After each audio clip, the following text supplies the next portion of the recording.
explosion of impact. It has now been 2 hours and 19 minutes since this KC-135 hit the end of the runway here at Carswell Air Force Base. The fifth crew member body has just now been removed from the plane. An accident investigation board of officers has been convened. They will come here, study the wreckage, try to determine from what is left of the airplane what caused this crash. I'm told it may be as much as 3 days before all the wreckage is moved from the end of the runway. Jerry Taff, Channel 8 News on the move at Carswell Air Force Base in Fort Worth.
The aircraft was a KC-135 assigned to the 7th Air Refueling Squadron at Carswell Air Force Base.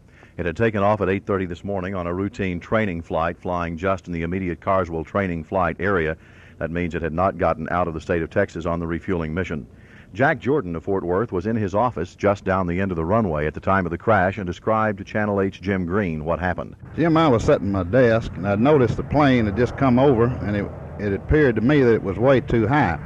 As I got up and I watched it, the plane coming in for a landing, the first plane, the wing to the left, as it got down, swooped a little bit. He tried to force it to come back up, and it all swung to the right and hit right on the right wing and the nose, and it all busted up into flames.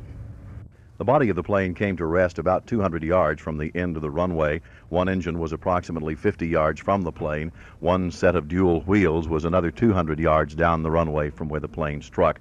Apparently, all 5 crew members were killed instantly. The pilot, the co-pilot, the boom operator, who was responsible for fueling the planes they were up to refuel, and the navigator and backup navigator, all on board the airplane. There were 4 officers and 1 enlisted man on the plane. 2.5 hours after the plane crashed, Carswell Air Force Base firemen were still on the scene washing down gasoline, which continued to leak from the wing tanks of the airplane. Apparently, the fuel that had been in the storage tanks, the fuel which is used to refuel airplanes in flight, all burned up in the crash and